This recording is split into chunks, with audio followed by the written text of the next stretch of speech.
Marikana. I have my colleague Cathy Mohlahlana standing by to talk to people who were once were part of the conversations, but also the happenings in Marikana back 6 years ago. Cathy. All right, thanks for that for you. Let's continue this conversation on Marikana. Earlier we saw those visuals of Zikona Chona, who's out there, the families, many of the widows carrying candles that they take into the site to obviously go and light. Is something they do on an annual basis now. In studio with me, Bongiwe Khumalo. It's great to have you. Of course, many of you would know her.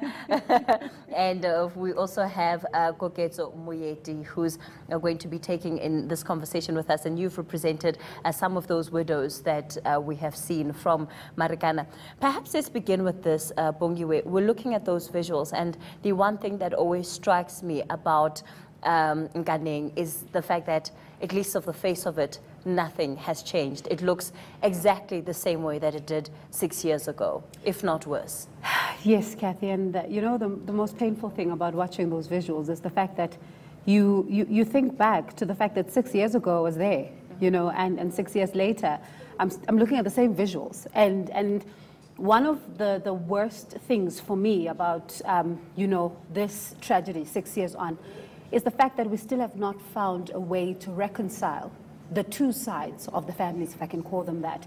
We have not been able to find a way of reconciling the families of the 10 people killed in the days before and the families of those killed in the days after. Having spoken to Emamlanga this morning, I almost broke down, Kath, because she's sitting in Malilan. She would love to come to this, but nobody invites her.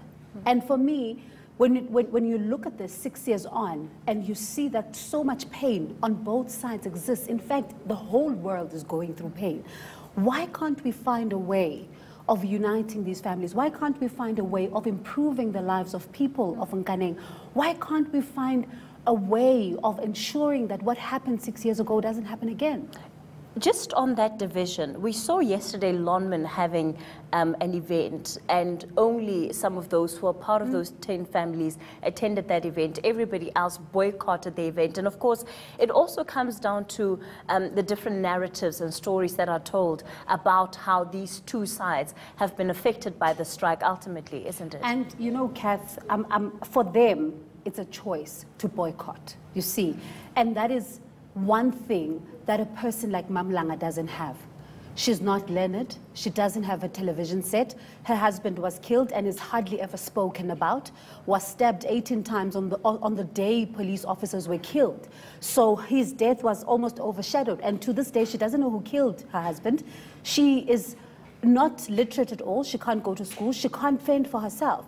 Now, you look at this and you say to yourself, these widows yesterday had a choice to say, we're not going to go there. Today, the other widows have a choice again. We're not going to go there. But she's left without a choice. So it's a multifaceted story that just tells you of how much pain and tragedy still exists 6 years on. And the fact that on a day like this, our president is not in the country. When he spoke at a memorial service to say he's got the intention to go, I don't know what it will take, you know, for us to actually get to a point where we understand that more needs to be done. All right, Koket, so let me bring you into the conversation here. We heard AMCO President Joseph Mathunja speaking earlier on about apologies to families and the lawyers that represent the family, saying that, well, the families are still, in fact, waiting for an apology because the apology that has been issued was not done at Marikana. It has been done in every other platform. So why is it so important that that process actually take place? I think we find ourselves stuck. 6 years on, conditions haven't changed, compensation hasn't been done, there has been no accountability for those involved, and there has been a lot of damage beyond the deaths that we knew about at that moment, right? Family members who've committed suicide, people who are living with wounds and, you know, and I think that it's about all of these things. It's about restoring, it's about seeing people and recognizing that they matter. saying to them that, look, this has happened, right? We are taking you into your confidence. We are taking you into our confidence in saying that we deeply apologize for the actions, both in the lead up to the massacre and the disdain with which people were treated afterwards. And that's what it is about the apology, right? Because you can't keep talking about this apology everywhere else except to those who are directly affected. And this is what we do all the time. People are treated with complete and blatant disregard in this country. Do you think that the reparation process, which has somewhat started with this 100 million settlement that has been spoken about, said to be distributed to some of the families, and do you think that that in any way contributes to helping these families find closure? Yes, it does. I mean, one can't ignore that this has had material consequences, right? And people do need, people lost livelihoods, people can't work anymore. So it is important, but it's only one part of the process, right? Something we should never lose sight of as well is that before any police officer and mine worker came together in confrontation, the conditions had been created by lawmen. Do you know? And what are we doing? Why are we still continuing to see that, the exploitation of workers at the pace that we do, like poor living conditions everywhere, The response of police has still not changed 6 years later. Whether we are talking about some of the lessons learned about live ammunition being used, the indiscriminate use of certain weapons as well. We've seen it during the response to Fees Must Fall, in certain community protests, and more recently at the total shutdown, right? Where women who stayed behind demanding to see the president were met with force by police officers. And, that's part of the difficulty here when it comes down to the bread and butter issues, the fact that people's lived experience has not been changed. And let's talk a little bit about that, because I personally feel that it's not something that's given the attention that's due, especially given, how that setup in Marikana is. You have a lawman that has fully functioning facilities, and literally across the road, you have people that have to go to the loo in the bush.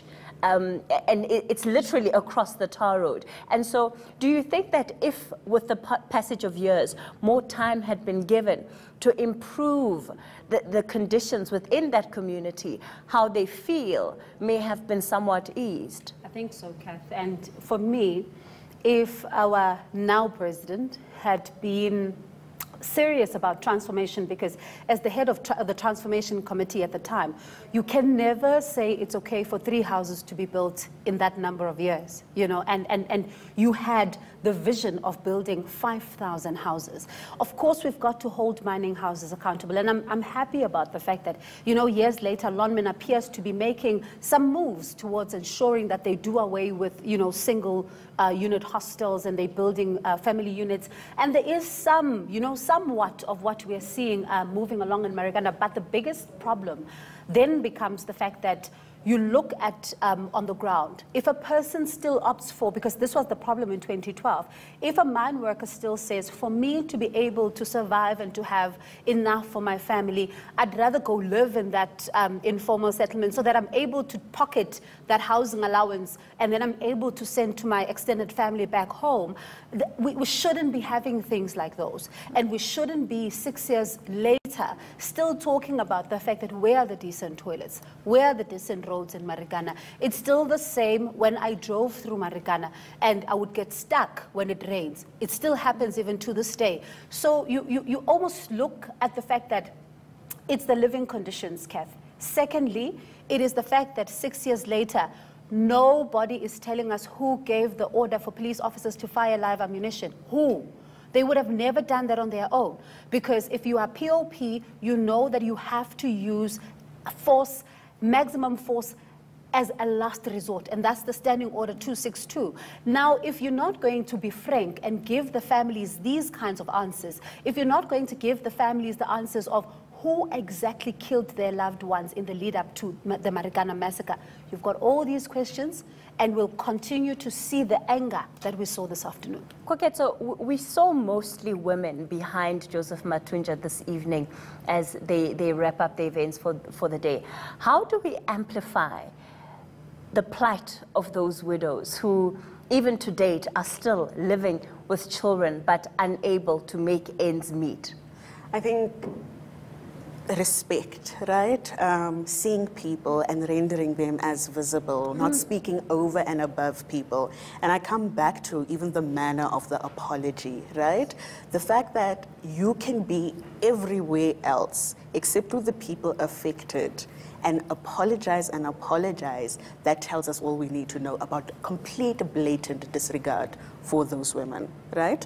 But on the other hand, it's been encouraging to see just how much society has really stood up and said, you know, we're not letting this go, right? Whether we're talking about pushing for, you know, charges against police officers, whether we saw some of the other commemorations that are happening, like I just come from one of the Nelson Mandela Bridge, whether it's amazing that people are saying that we will not let these families be forgotten, right? We will not be quiet until there is justice for Marikana.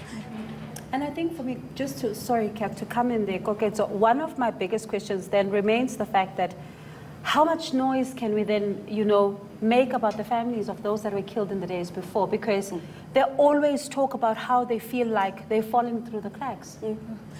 I think it's about really being deliberate, right? The Marikana massacre did not just happen in one day. There was a lead up to it. And even afterwards, if we recall, there were women who had organized at their own protest, and Mepolina was shot by police as well. So there's been, even after the massacre, there has been so much violence that has been unleashed on people, right? During the de facto state of emergency at Marikana at the time. So I think it's about looking at it as a whole, not focusing just on one particular day. Yeah. And that's why, even at the Nelson Mandela Bridge and some of the commemorations people have been doing, it's been really great to see that it's about the entire 44. It's not just 34 faces that are shown. It is recognized that all of these deaths and all of this violence is connected to each other. Well, it certainly continues to be a story with so many facets that need looking at, and the one thing it is not is simple in any way. Koketso Moeti and Bongiwe Khumalo, let me thank you ladies both for coming onto Newsnight to speak to us as we commemorate 6 years since the Marikana massacre.